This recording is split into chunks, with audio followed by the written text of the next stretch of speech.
ನಮಸ್ಕಾರ. ಕರ್ನಾಟಕ ಈ ದಿನಕ್ಕೆ ಸ್ವಾಗತ. ನಾನು ತುಳಸಿ ಹರೀಶ್. ಇದೀಗ ಈ ಕ್ಷಣದ ಹೆಡ್ಲೈನ್ಸ್. ಕ್ಷೇತ್ರದ ವಿವಿಧೆಡೆ ಶಾಸಕ ಸ್ವರೂಪ್ ಮಿಂಚಿನ ಸಂಚಾರ. ವಿವಿಧ ಕಟ್ಟಡ ಕಾಮಗಾರಿಗಳಿಗೆ ಶಂಕುಸ್ಥಾಪನೆ, ಗುದ್ದಲಿ ಪೂಜೆ, 20 ಫೀಟ್ ರಸ್ತೆಯಲ್ಲಿ ಆಟೋ ನಿಲ್ದಾಣಕ್ಕೆ ಚಾಲನೆ. ಕಮಲ್ ಹಾಸನ್ ವಿರುದ್ಧ ಬೇಲೂರು ಕರವೇ ಸ್ವಾಭಿಮಾನಿ ಸೇನೆ ಆಕ್ರೋಶ. ಕಮಲ್ ನಟನೆಯ ಚಿತ್ರವನ್ನ ಬಿಡುಗಡೆ ಮಾಡದಂತೆ ಆಗ್ರಹ. ಚಿತ್ರ ಬಿಡುಗಡೆಗೊಂಡ್ರೆ ಚಿತ್ರಮಂದಿರಕ್ಕೆ ಬೆಂಕಿ ಹಚ್ಚುವ ಎಚ್ಚರಿಕೆ. ಎಪಿಜೆ ಕಾಲೇಜು ಐತಿಹಾಸಿಕ ಸಾಧನೆ. ಮೊದಲ ಬಾರಿಗೆ ಪ್ರತಿಷ್ಠಿತ ಐಐಟಿಯಲ್ಲಿ 5 ವಿದ್ಯಾರ್ಥಿಗಳು ಪ್ರವೇಶ. ಕಾಲೇಜಿನ ಸಂಸ್ಥಾಪಕ ಕಾರ್ಯದರ್ಶಿ ಡಿ ಮುರಳಿ ಮಾಹಿತಿ.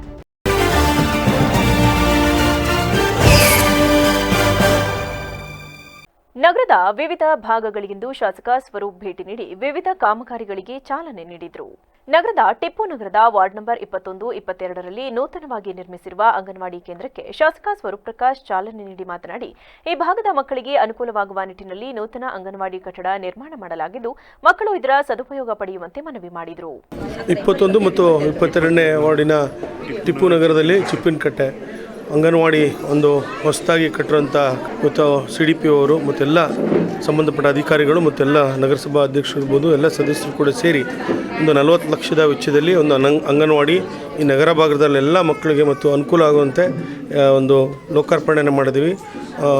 ಅತಿ ಹೆಚ್ಚಿನ ಮಕ್ಕಳು ಕೂಡ ಬಂದು ಒಂದು ಇದನ್ನು ಪ್ರವೇಶನ ಮಾಡಬೇಕು ಅಂತ ಈ ಸಂದರ್ಭದಲ್ಲಿ ಹೇಳ್ತಾ ಉತ್ತಮವಾದ ಕಟ್ಟಡವನ್ನು ಕಟ್ಟಿದ್ದಾರೆ ಗುತ್ತಿಗೆದಾರರು ಕೂಡ. ಅವ್ರಿಗೂ ಈ ಸಂದರ್ಭದಲ್ಲಿ ಶುಭವನ್ನು ಕೋರ್ತಾ CDPO ಮೇಡಮ್ ಅವರು ಒಂದು ಕಾರ್ಯಕ್ರಮ ಕೂಡ ಆಯೋಜಿಸಿದ್ದಾರೆ. ಎಲ್ಲ ಗರ್ಭಿಣಿ ಮಹಿಳೆಯರಿಗೆ ಏನು ಸರ್ಕಾರದಿಂದ ಬರುವಂಥ ಸವಲತ್ತನ್ನ ಕೊಡುವಂಥ ಕಾರ್ಯಕ್ರಮನ ಮಾಡ್ತಾರೆ. ಇದೊಂದು ಶುಭ ಸಂದರ್ಭದಲ್ಲಿ ಎಲ್ಲರೂ ಮೆಚ್ಚುವಂತಹ ಕೆಲಸವನ್ನು ಈ ಭಾಗದಲ್ಲಿ ಶಾಸಕರು ಮಾಡಿಕೊಟ್ಟಿದ್ದಾರೆ. ಅದಕ್ಕಾಗಿ ಅವರಿಗೆ ವಿಶೇಷ ಕೃತಜ್ಞತೆಗಳನ್ನು ಸಲ್ಲಿಸ್ತಾ ಇದ್ದೀನಿ. ನೋಡಿ, ಇಲ್ಲಿ ಓದಕ್ಕೆ ಬಂದಿರೋದು ನಿಮ್ಮ ಮಕ್ಕಳು ಮೊಮ್ಮಕ್ಕಳು ಬಹಳ ಅಸ್ಥೆ ವಹಿಸಿ ಸುಂದರವಾದ ಕಟ್ಟಡವನ್ನು ಕಟ್ಟಿಕೊಟ್ಟಿದ್ದಾರೆ ನಮ್ಮ ಲ್ಯಾಂಡ್ ಆರ್ಮಿಯಿಂದ. ಹಾಗೂ ಇದರ ಗುತ್ತಿಗೆದಾರರು ಕುಮಾರಸ್ವಾಮಿ ಮತ್ತು ನಾರಾಯಣ HJ ಅನ್ನೋರು ಶ್ರಮ ವಹಿಸಿ ಈ ಕಟ್ಟಡವನ್ನು ಕಟ್ಟಿಕೊಟ್ಟಿದ್ದಾರೆ.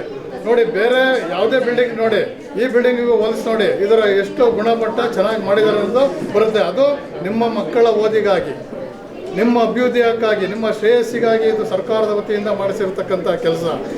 ಇಲ್ಲಿ ನಾನು ಅನೇಕ ಬಾರಿ ಚಿಪ್ಪಿನಕಟ್ಟೆ ಶಾಲೆಗೆಲ್ಲ ಬಂದೋಗಿದ್ದೇನೆ. ಸಂಜೆ ಆಯಿತು ಅಂದರೆ ಇಲ್ಲಿ ಮದ್ಯವ್ಯಸನಿಗಳು, ಧೂಮಪಾನ ಮಾಡ್ಕೊಳ್ಳೋರು, ಇನ್ಯಾವುದೋ ಇದಕ್ಕೆಲ್ಲ ಉಪಯೋಗಿಸ್ತಾರೆ. ದಯಮಾಡಿ ನೀವು ಹೆಂಗಸರುಗಳು ಜಾಗೃತರಾಗಿ, ಅಂಥವರು ನೀವು ಮನೆಗಳೆಲ್ಲ ಮಾತಾಡ್ಕೊಂಡು ಒಂದು ಗುಂಪು ಮಾಡ್ಕೊಂಡು ಶಾಲೆ ಆವರಣವನ್ನು ಯಾರು ಹಾಳು ಮಾಡೋಕ್ಕೆ ಬರ್ತಾರೋ ಅವ್ರನ್ನ ಬಡಿದು ಓಡಿಸಿ ಅಂತ ನಿಮಗೆ ನಾನು ಹೇಳಕ್ಕೆ ಇಚ್ಛಪಡ್ತೀನಿ. ಇನ್ನು ಹುಣಸಿನಕೆರೆ ಬಡಾವಣೆಯಲ್ಲಿ ನೂತನವಾಗಿ ನಿರ್ಮಿಸಲಾಗಿರುವ ಎಪಿಜೆ ಅಬ್ದುಲ್ ಕಲಾಂ ಆಟೋ ನಿಲ್ದಾಣವನ್ನು ಶಾಸಕರು ಉದ್ಘಾಟಿಸಿದರು. ಈ ವೇಳೆ ಮಾತನಾಡಿದ ಶಾಸಕರು, ಈ ಭಾಗದ ಆಟೋ ಚಾಲಕರ ಕಳೆದ ಹಲವು ದಿನಗಳ ಬೇಡಿಕೆಯಾಗಿದ್ದ ಆಟೋ ನಿಲ್ದಾಣ ಸ್ಥಾಪನೆಗಿಂದು ಚಾಲನೆ ನೀಡಲಾಗಿದೆ. ಲಕ್ಷಾಂತರ ರೂಪಾಯಿ ಬಂಡವಾಳ ಹಾಕಿ ಆಟೋ ಖರೀದಿಸಿ ತಮ್ಮ ಬದುಕು ಕಟ್ಟಿಕೊಂಡಿರುವ ಆಟೋ ಚಾಲಕರು ಬಿಸಿಲು ಹಾಗೂ ಮಳೆಯಿಂದ ತಮ್ಮ ಆಟೋಗಳನ್ನು ರಕ್ಷಿಸುವುದು ಸವಾಲಾಗಿತ್ತು. ಆದುದರಿಂದ ಶಾಸಕರ ಅನುದಾನದಲ್ಲಿ ಸಣ್ಣ ಸಹಾಯ ಹಸ್ತ ಚಾಚಲಾಗಿದೆ ಎಂದರು. ಬಹುದಿನಗಳಿಂದ ನಮ್ಮ 80 ಫೀಟ್ ರಸ್ತೆಯಲ್ಲಿ ನಮ್ಮ ಆತ್ಮೀಯ ಸ್ನೇಹಿತರು ಆಟೋ ಚಾಲಕರಿರ್ಬೋದು ಎಲ್ಲರೂ ಕೂಡ ನಮಗೆ ಒಂದು ಕೋರಿಕೆ ನೀಟ್ಟಿದ್ರು, ಆಟೋ ಸ್ಟ್ಯಾಂಡ್ನ ಒಂದು ಅವಶ್ಯಕತೆ ಇದೆ ಅಂತ.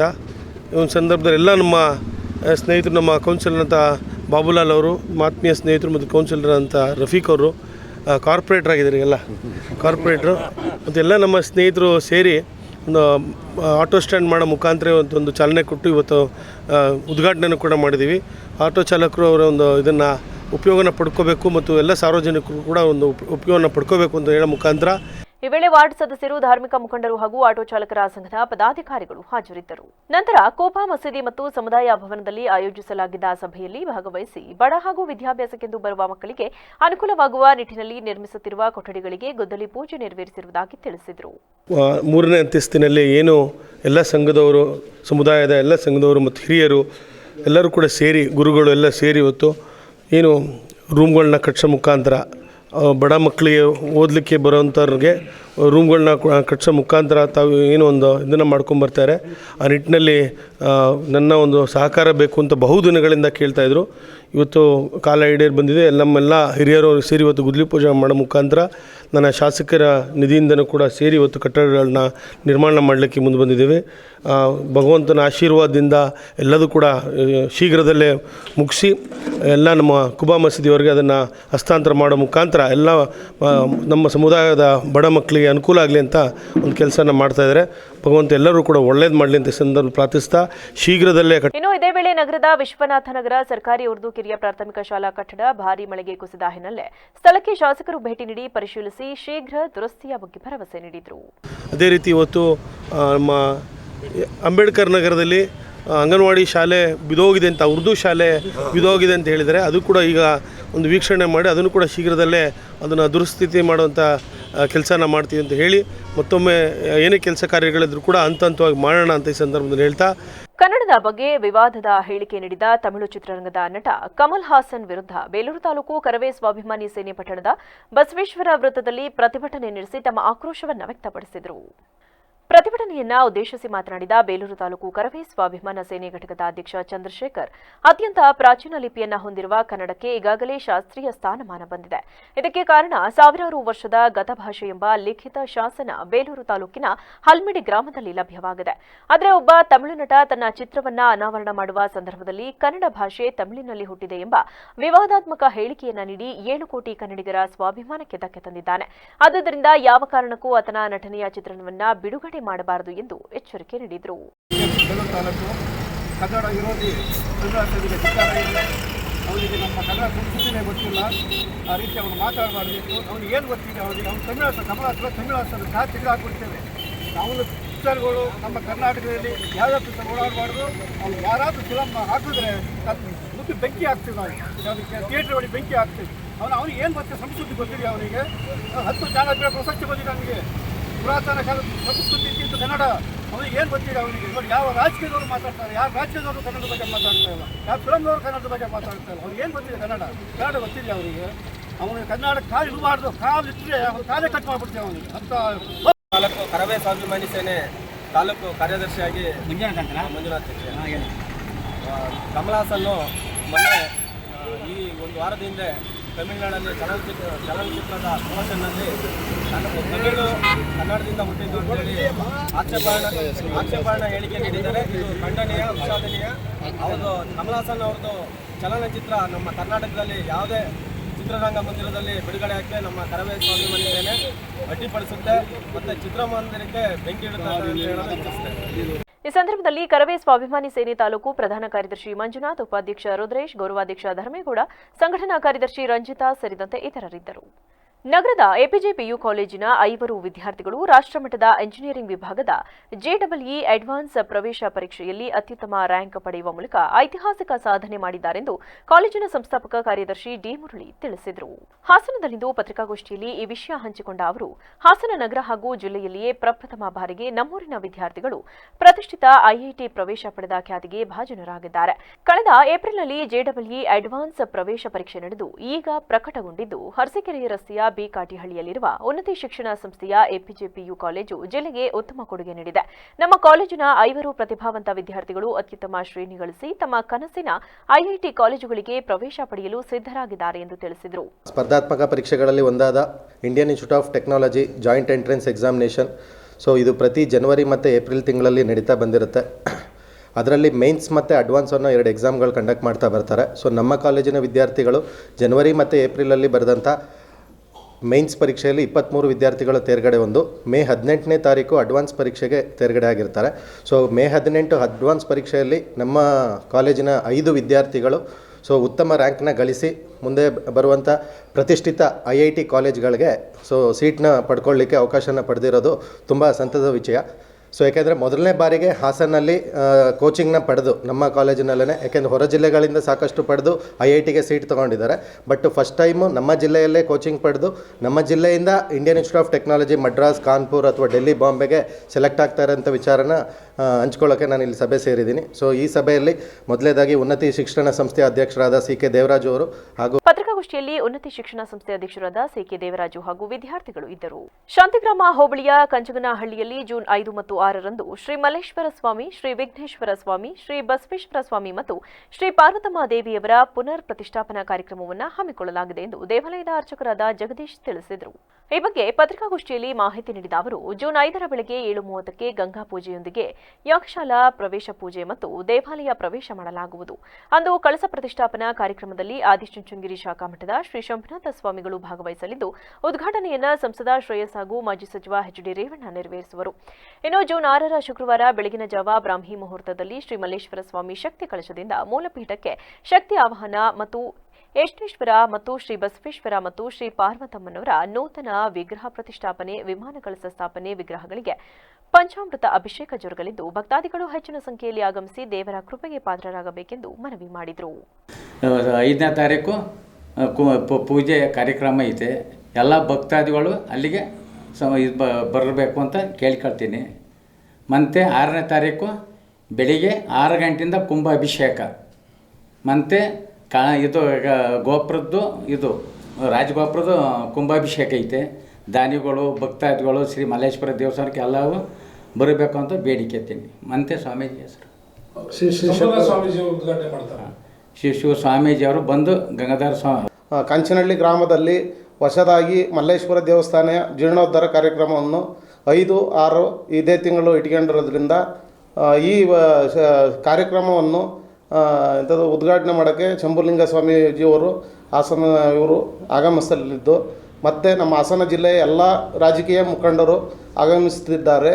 ಅದರಿಂದ ನಮ್ಮ ಸುತ್ತಮುತ್ತಲಿನ ಎಲ್ಲ ಗ್ರಾಮಸ್ಥರು, ಕಂಚನಹಳ್ಳಿಯ ಸುತ್ತಮುತ್ತಲಿನ ಮತ್ತು ಸಾರ್ವಜನಿಕರು ಬಂದು ಮಲ್ಲೇಶ್ವರ ಸ್ವಾಮಿಯ ಈ ವೇಳೆ ನಾಗರಾಜ್, ಕೆ. ಮಂಜು, ಸ್ವಾಮಿಗೌಡ, ಕೆ. ಮೋಹನ್, ಕೆ.ವಿ. ರವಿ ಸೇರಿದಂತೆ ಇತರರಿದ್ದರು. ಪೌರ ಕಾರ್ಮಿಕರಿದ್ದರೆ ನಗರವು ಭಾರೀ ಸ್ವಚ್ಛತೆಯಿಂದ ಕೂಡಿರುತ್ತದೆ ಎಂದು ಮಾಜಿ ಪುರಸಭಾ ಸದಸ್ಯ ಶಶಿಧರ್ ತಿಳಿಸಿದರು. ಚನ್ನರಾಯಪಟ್ಟಣದ ಮೈಸೂರು ರಸ್ತೆಯಲ್ಲಿರುವ ಮಹಾಲಕ್ಷ್ಮಿ ಟಿವಿಎಸ್ ಶೋರೂಂ ಮುಂಭಾಗದಲ್ಲಿ ಮಾಜಿ ಪುರಸಭಾ ಸದಸ್ಯ ಶಶಿಧರ್ ಅವರ 46ನೇ ವರ್ಷದ ಹುಟ್ಟುಹಬ್ಬದ ಅಂಗವಾಗಿ ಹಮ್ಮಿಕೊಳ್ಳಲಾಗಿದ್ದ ಪೌರ ಕಾರ್ಮಿಕರಿಗೆ ಆಹಾರದ ಕಿಟ್ ಮತ್ತು ರಕ್ತದಾನ ಶಿಬಿರದಲ್ಲಿ ಮಾತನಾಡಿದ ಅವರು, ಪಟ್ಟಣವು ಸ್ವಚ್ಛತೆಯಾಗಿ ಕಾಣಬೇಕು ಎಂದರೆ ಅದರ ಶ್ರಮ ಪೌರ ಕಾರ್ಮಿಕರದ್ದಾಗಿದ್ದು ಇಂತಹವರೊಂದಿಗೆ ತನ್ನ ಹುಟ್ಟುಹಬ್ಬವನ್ನು ಆಚರಿಸುತ್ತಿರುವುದು ಸಂತಸ ತಂದಿದೆ ಎಂದರು. ಇನ್ನು ಸುಮಾರು 50ಕ್ಕೂ ಅಧಿಕ ಜನ ರಕ್ತದಾನ ಶಿಬಿರದಲ್ಲಿ ಭಾಗವಹಿಸಿದ್ದರು. ಮಧ್ಯಾಹ್ನ 2 ಗಂಟೆವರೆಗೆ ಯಾವುದೇ ಫಲಾಪೇಕ್ಷೆ ಇಲ್ದನೇ ನಮ್ಮ ಇಲ್ಲಿ ಕೂತಿರೋಂಥ ತಂದೆ ತಾಯಿಯಂದರು ನಮ್ಮ ನಗರನ ಸ್ವಚ್ಛಾಗಿಟ್ಕೊಂಡು 2016ರಿಂದ ನಾನು ನಿಮ್ಮ ಮೇಲೆ ಪ್ರೀತಿನ ತೋರ್ಸಕ್ಕೆ ಶುರು ಮಾಡಿದ್ದು. ನಾನು ಅಧ್ಯಕ್ಷ ಆದ ಸಂದರ್ಭದಲ್ಲಿ ನನಗೆ ಭಾಳ ಸಹಕಾರ ನೀಡಿದ್ರಿ. ಮತ್ತು ಈ ಜಿಲ್ಲೆಯಲ್ಲಿ ನನಗೇನಾರ ಒಂದು ಒಳ್ಳೆಯ ಹೆಸರು ತಂದ್ಕೊಡ ಒಂದು ಕಾಲ ಬಂತು ಅಂದರೆ ಅದು ನಮ್ಮ ಪ್ರೀತಿಯ ಪೌರ ಕಾರ್ಮಿಕರಿಂದ ಅಂತ ಹೆಮ್ಮೆಯಿಂದ ಹೇಳೋಕ್ಕೆ ನಾನು ಬಯಸ್ತೀನಿ. ನನಗೆ ಅಧಿಕಾರ ಇರಲಿ ಇಲ್ಲೇ ಹೋಗಲಿ, ನಾನು ನಿಮ್ಮ ಮನೆಯ ಮಗ ಮತ್ತು ಸಹೋದರ. ಸಾಯೋವರ್ಗ ನಾನು ಈ ಜಗತ್ತು ಬಿಟ್ಟು ಹೋಗೋವರ್ಗ ನಿಮ್ಮ ಜೊತೆ ಹಿಂಗೇನೆ ಪ್ರಾಮಾಣಿಕವಾಗಿ ಇರ್ತೀನಿ, ಯಾವ ಮನಸ್ತಾಪನೂ ಮಾಡ್ಕೊಳ್ಳೋದಲ್ಲ ಅಂತ ಹೇಳ್ತಾ, ಅಧಿಕಾರ ಶಾಶ್ವತ ಅಲ್ಲ, ನಾವೇನೇ ಶಾಶ್ವತ. ನಾವೇನು ಕೆಲಸ ಮಾಡಿದ್ದೀವಿ ಅದೇ ಶಾಶ್ವತ. ನನ್ನ ಕಲ್ಲು ಬಹುಶಃ ಈ ಜಗತ್ತಲ್ಲಿ ನಾನು ಮಾಡಿದಂಥ ಅವಧಿಲಿ 7 ತಿಂಗಳಲ್ಲಿ ಒಂದೇ ಒಂದು ಕಲ್ಲು ಪುರಸಭಾ ಅಧ್ಯಕ್ಷ. ಈ ಸಂದರ್ಭದಲ್ಲಿ ರಾಘವೇಂದ್ರ, ರಾಹುಲ್, ರಾಘು, ರಾಮಣ್ಣ ಸೇರಿದಂತೆ ಇತರರು ಹಾಜರಿದ್ದರು. ಮೆಹತಾ ಅಬ್ಯಾಕಸ್ ನಿರ್ದೇಶಕಿ ರಚನಾ ಮೆಹತಾ ವಿದ್ಯಾರ್ಥಿಗಳು ಸ್ಪರ್ಧೆ ಮಾತ್ರವಲ್ಲದೆ ಜಾಗತಿಕ ಸವಾಲುಗಳನ್ನು ಶಿಸ್ತು ಮತ್ತು ಆತ್ಮವಿಶ್ವಾಸದಿಂದ ಗೆದ್ದಿದ್ದಾರೆ ಎಂದು ತಿಳಿಸಿದರು. ಕಲಬುರಗಿ ನಗರದಲ್ಲಿ ಸೋಮವಾರ ನಡೆದ ಸುದ್ದಿಗೋಷ್ಠಿಯಲ್ಲಿ ಮಾತನಾಡಿದ ಅವರು, ಮೆಹತಾ ಅಬ್ಯಾಕಸ್ನ ವಿದ್ಯಾರ್ಥಿಗಳು ಇಂಟರ್ನ್ಯಾಷನಲ್ ಅಬ್ಯಾಕಸ್ ಸ್ಪರ್ಧೆಯಲ್ಲಿ 2ನೇ ಸ್ಥಾನವನ್ನು ಪಡೆದಿದ್ದು ಈ ಮಹತ್ವದ ಪ್ರಶಸ್ತಿಯನ್ನು ಸ್ವೀಕರಿಸಿರುವುದು ಭಾರತದ ತಂಡಕ್ಕೆ ಜಾಗತಿಕ ವೇದಿಕೆಯಲ್ಲಿ ಐತಿಹಾಸಿಕ ಸಾಧನೆಯಾಗಿದೆ ಎಂದರು. ಕೆಆರ್ ನಗರದ ಆಂಜನೇಯ ಬಡಾವಣೆಯಲ್ಲಿ ಸೋಮವಾರ ಆರೋಗ್ಯ ಇಲಾಖೆಯ ಮಹತ್ವಾಕಾಂಕ್ಷಿ ಯೋಜನೆಯಾದ ನಮ್ಮ ಕ್ಲಿನಿಕ್ ಅನ್ನು ಶಾಸಕ ಡಿ ರವಿಶಂಕರ್ ಉದ್ಘಾಟಿಸಿದರು.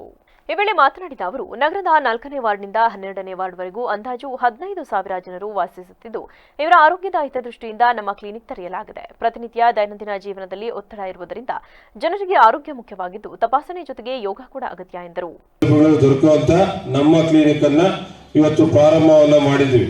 ಯಾಕಂತ ಹೇಳಿದ್ರೆ ಇವತ್ತು ನೀವು ಹೇಳಿದ್ರು, ಸಾರ್ವಜನಿಕ ಆಸ್ಪತ್ರೆಗೆ ಹೋದ ಸಂದರ್ಭದಲ್ಲಿ ದೊಡ್ಡ ಮಟ್ಟದ ಕ್ಯೂ ಇರುತ್ತದೆ, ಮತ್ತೆ ಬೇರೆ ಬೇರೆ ರೀತಿಯಲ್ಲಿ ಕಾಯಬೇಕಾಗುತ್ತೆ, ಸಮಯದ ಅಭಾವ ಕೂಡ ಇರ್ತದೆ, ಇಲ್ಲಿಂದ ಅಲ್ಲಿಗೆ ನಡ್ಕೊಂಡು ಹೋಗುವಂಥದ್ದು ಇರ್ಬೋದು. ಈ ರೀತಿಯಾಗಿ ಹಲವಾರು ರೀತಿಯ ಸಮಸ್ಯೆಗಳಿರ್ತವೆ. ಅವೆಲ್ಲವನ್ನು ಕೂಡ ನೀಗಿಸುವಂಥ ನಿಟ್ಟಿನಲ್ಲಿ ನಮ್ಮ ಕ್ಲಿನಿಕ್ ಇವತ್ತು ಪ್ರಾರಂಭ ಆಗಿದೆ. ನಾನು ಈ ಸಂದರ್ಭದಲ್ಲಿ ನಮ್ಮ ಏನು 4ನೇ ವಾರ್ಡಿನಿಂದ 12ನೇ ವಾರ್ಡಿನ ಸಮಸ್ತ ಜನತೆಗೆ ಈ ಒಂದು ಸೌಲಭ್ಯಗಳನ್ನು ಉಪಯೋಗಿಸಬೇಕು, ತನ್ಮೂಲಕ ಆರೋಗ್ಯವನ್ನು ಕಾಪಾಡಿಕೊಳ್ಳುವಂಥ ನಿಟ್ಟಿನಲ್ಲಿ ಆಗಬೇಕು. ಉತ್ತಮವಾದ ಆರೋಗ್ಯ ಇದ್ದರೆ ಎಲ್ಲವೂ ಭಾಗ್ಯ ಸಿಗ್ತಂಗೆ. ಇವತ್ತು ಏನೆಲ್ಲ ಇದ್ರೂ ಕೂಡ ಆರೋಗ್ಯದ ಭಾಗ್ಯ ಇಲ್ಲ ಅಂತಕ್ಕಂಥದ್ದು ಬಹಳಷ್ಟು ನೋಡ್ತಾ ಇದ್ದೀವಿ. ಇವತ್ತು ಎಷ್ಟೇ ಎಲ್ಲ ಒಬ್ಬ ಮನುಷ್ಯ ಅವರ ಜೀವನೋದ್ದಕ್ಕೂ ಕೂಡ ಬಹಳಷ್ಟು ರೀತಿಯಲ್ಲಿ ದುಡಿಮೆಯನ್ನ ಮಾಡಿ ಒಂದು ಮನೆಯನ್ನ ಕಟ್ಟಿ. ಈ ಸಂದರ್ಭದಲ್ಲಿ ಜಿಲ್ಲಾ ಆರ್ಸಿಎಚ್ ಅಧಿಕಾರಿ ಸಿರಾಜ್ ಅಹಮದ್, ತಾಲೂಕು ಆರೋಗ್ಯ ಅಧಿಕಾರಿ ಡಾಕ್ಟರ್ ಡಿ ನಟರಾಜು, ಉಪಾಧ್ಯಕ್ಷೆ ವಸಂತಮ್ಮ, ವಾರ್ಡ್ ಸದಸ್ಯ ಸಂತೋಷ್ ಗೌಡ ಸೇರಿದಂತೆ ಹಲವರು ಉಪಸ್ಥಿತರಿದ್ದರು.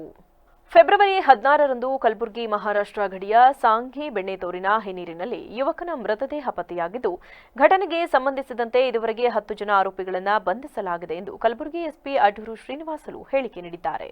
ಕಲಬುರಗಿಯಲ್ಲಿಂದು ಮಾತನಾಡಿದ ಅವರು, ಪ್ರಕರಣದ ಪ್ರಮುಖ ಆರೋಪಿ ಪೃಥ್ವಿರಾಜ್ ಎಂಬಾತ ಘಟನೆ ಬಳಿಕ ಕಾಶಿ ಪ್ರಯಾಗ್ರಾಜ್ಗೆ ಹೋಗಿ ತಲೆಮರೆಸಿಕೊಂಡಿದ್ದನು. ಇದೀಗ ಕೊಲೆ ಪ್ರಕರಣದ ಎಲ್ಲ ಆರೋಪಿಗಳನ್ನು ಬಂಧಿಸಿ ನ್ಯಾಯಾಂಗ ಬಂಧನಕ್ಕೆ ಒಪ್ಪಿಸಲಾಗಿದೆ ಎಂದರು. ಕಲಬುರಗಿ ಜಿಲ್ಲೆಯ ಆಲಂದ್ ಪೊಲೀಸ್ ಠಾಣೆ ವ್ಯಾಪ್ತಿಯಲ್ಲಿ 30 ಜನವರಿ 2025ರಂದು ರವಿಚಂದ್ರ ತಂದೆ ಶ್ರೀಮಂತ್ ಖಜೂರಿ ಗ್ರಾಮದವರು ಆಲಂದ್ ಪೊಲೀಸ್ ಠಾಣೆಗೆ ಬಂದು ಅವರ ತಮ್ಮನಾದ ರಾಹುಲ್ ತಂದೆ ಶ್ರೀಮಂತ್ ಖಜೂರಿ 28 ವರ್ಷ ಖಜೂರಿದವರು ಮನೆಯಿಂದ ಹೊರಗಡೆ ಹೋಗಿ ಬರ್ತೀನಿ ಅಂತ ಹೇಳಿ ಹೋದವರು ವಾಪಸ್ ಬಂದಿರುವುದಿಲ್ಲ ಅಂತ ಒಂದು ಮಿಸ್ಸಿಂಗ್ ಕಂಪ್ಲೇಂಟ್ ಕೊಟ್ಟಿರ್ತಾರೆ. ಅವರು 30 ಹೋದವ್ರ ಮನೆ ವಾಪಸ್ ಬಂದಿಲ್ಲ ಅಂತ ಕಂಪ್ಲೇಂಟ್ ಕೊಟ್ಟಿರ್ತಾರೆ. ಅದು ನಾವು ಆಲಂದ ಪೊಲೀಸ್ ಠಾಣೆಯಲ್ಲಿ 22/2025 ಮನುಷ್ಯ ಕಾಣೆಯಾದ ಪ್ರಕರಣ ದಾಖಲಿಸಿಕೊಂಡು ತನಿಖೆಯನ್ನು ಕೈಗೊಂಡಿರುತ್ತೇವೆ. ತದನಂತರ ಈ ತನಿಖೆ ಅವರು ರಾಹುಲ್ ಅವರು ಎಲ್ಲಿಗೆ ಹೋಗಿದ್ರು ಅಂತ ಅವ್ರದ್ದೆಲ್ಲ ಡೀಟೇಲ್ಸ್ ಎಲ್ಲ ಚೆಕ್ ಮಾಡ್ತಾರೆ. ನಮಗೆ ಮಾಹಿತಿ ಬಂದಿದೆ ಅಂದರೆ ಅವರನ್ನು ಕೊಲೆ ಮಾಡಿದ್ದಾರೆ. ಕೊಲೆ ಮಾಡಿ ಈ ಬೆಣ್ಣೆತೊರ ಬ್ಯಾಕ್ ವಾಟರ್ಸ್ ಡ್ಯಾಮ್ನಲ್ಲಿ. ಕೊನೆಯಲ್ಲಿ ಮತ್ತೊಮ್ಮೆ ಹೆಡ್ಲೈನ್ಸ್. ಕ್ಷೇತ್ರದ ವಿವಿಧೆಡೆ ಶಾಸಕ ಸ್ವರೂಪ್ ಮಿಂಚಿನ ಸಂಚಾರ. ವಿವಿಧ ಕಟ್ಟಡ ಕಾಮಗಾರಿಗಳಿಗೆ ಶಂಕುಸ್ಥಾಪನೆ, ಗುದ್ದಲಿ ಪೂಜೆ, 20 ಫೀಟ್ ರಸ್ತೆಯಲ್ಲಿ ಆಟೋ ನಿಲ್ದಾಣಕ್ಕೆ ಚಾಲನೆ. ಕಮಲ್ ಹಾಸನ್ ವಿರುದ್ಧ ಬೇಲೂರು ಕರವೇ ಸ್ವಾಭಿಮಾನಿ ಸೇನೆ ಆಕ್ರೋಶ.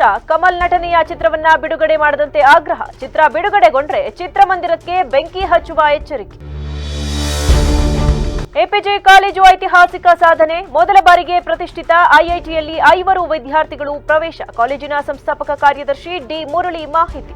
ಕ್ಷಣ ಕ್ಷಣದ ಸುದ್ದಿಗಾಗಿ ನೋಡ್ತಾ ಇರಿ ವಿವಿಸಿ ಟಿವಿ. ಇದು ಜನರ ಧ್ವನಿ. ಸತ್ಯದ ಕಡೆ ನಮ್ಮ ನಡೆ.